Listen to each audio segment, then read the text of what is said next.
मुल्क के अंदर ऐसे ऐसे मसाइल हैं जो कि हमने इकट्ठे मिलके इकट्ठे बैठ के सॉल्व करना ही हमें कहा जाता है। नून लीग की तरफ से एक वाज़े क्लैरिटी है आज के दिन भी कि अभी तक जो कल की रात के मुज़ाकरात थे उनके और पीपल्स पार्टी के, जिनके अंदर जो इसहाक डार साहब के घर के ऊपर होने थे, उसके बाद भी कोई क्लैरिटी नहीं आई कि जी मुल्क के अंदर गवर्नमेंट जो है सिवाय 2 ओहदों के, जो कि चीफ मिनिस्टरशिप और प्राइम मिनिस्टरशिप, उसके अलावा कौन होगा।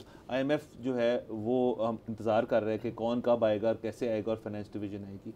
क्या इस बात में हकीकत है कि इस वक्त कोई भी पार्टी हुकूमत में नहीं आनी चाहती, और नून लीग की तरफ से तो यही लग रहा है, क्या तरीके इंसाफ का भी यही है मौक़िफ़ के वो इस वक्त गवर्नमेंट यहाँ पे नहीं बनाना चाहते सेंटर में नहीं? देखें, जहाँ तक मुझे मालूम है तो पाकिस्तान तहरीक इंसाफ बिल्कुल सेंटर में हुकूमत बनाना चाहती है। पाकिस्तान तहरीक इंसाफ की मेजॉरिटी है, पाकिस्तान तहरीक इंसाफ को अवाम ने मैंडेट दिया है।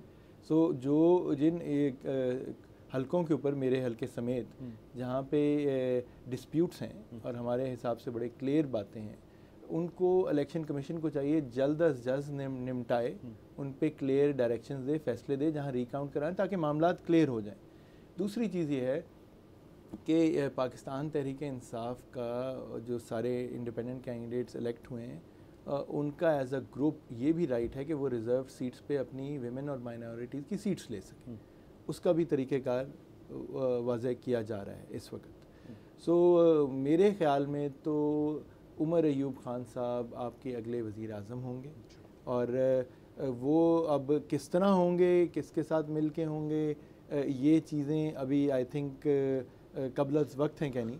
अच्छा, आपकी जो जो जो जो पहले था कि हम MWM के साथ गवर्नमेंट बनाएंगे सेंटर में और पंजाब में, और KP में GI के साथ नहीं, वो GI वाला मामला तो शायद ख़त्म हो गया। अभी भी MWM जो है उनके साथ आपके मामला जो हैं वो तय पा रहे हैं और वहीं जाके आप सेटल डाउन होंगे।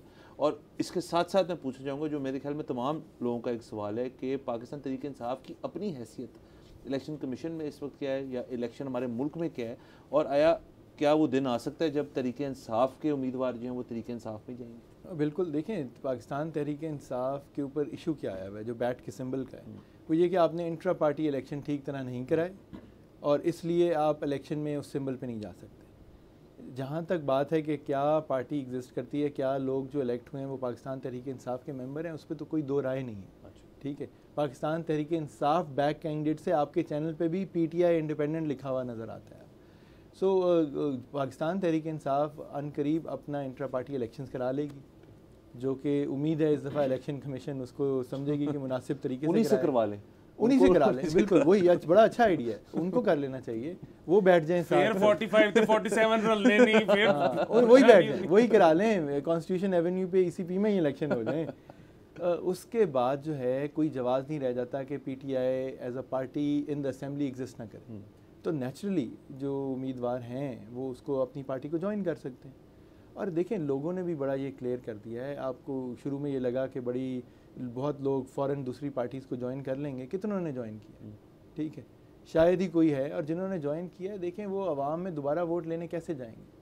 सो मेरे हलके में भी जिन्होंने जो मुनहरिफ होकर नून लीग में चले गए थे वो तीसरे नंबर पे आए हैं सिटिंग MN। तो अवाम की राय बड़ी क्लियर है इन मामलात के ऊपर। PTI as a party exist करती है और ECP की नज़रों में भी एग्जिस्ट कर लेगी जिस दिन इंट्रा पार्टी इलेक्शंस, इतना सा मामला है टोटल। अच्छा, जिस तरह से आपने पहले भी जिक्र किया कि वही बात है, जब स्टेट को हमारी ज़रूरत है तो हम क्यों नहीं आएंगे, आप भी आएंगे, हम भी आएंगे, और इसी तरह मामलात इलेक्शन के अलावा और भी चल रहे हैं। मैं समझ सकता हूं कि आप इस वक्त इस कश्मकश में हैं, क्योंकि ये स्विच ऑन स्विच ऑफ करना बड़ा मुश्किल होता है। हम इस तरह से गुजर रहे हैं कि एकदम से हम पॉलिटिक्स में और हम कह रहे हैं मर गए, लुट गए, बर्बाद हो गए, एकदम से हम स्विच करते हैं PSL पे कि वाओ कितना मज़ा आ रहा है टाइप सीन। लेकिन अब एक तरफ आपका इलेक्शन वाला ये मामला फंसा हुआ है, लेकिन दूसरी तरफ आज कोई मेरे ख्याल में 16 घंटे हो गए हैं ट्विटर नहीं चल रहा। मुझे नॉर्थ वेस्टर्न शिकागो से प्रोफेसर्स की कॉलें आ रही हैं कि यार क्या हालात हैं वहाँ पे, आर यू गाइज ओके, हमने सुना है ट्विटर नहीं चल रहा, और मैं उनको कह रहा हूँ कि पैसिफाई कर रहा हूँ कि नहीं नहीं इट्स ओके, ये रेगुलर प्रैक्टिस है, कोई ऐसा मसला नहीं है।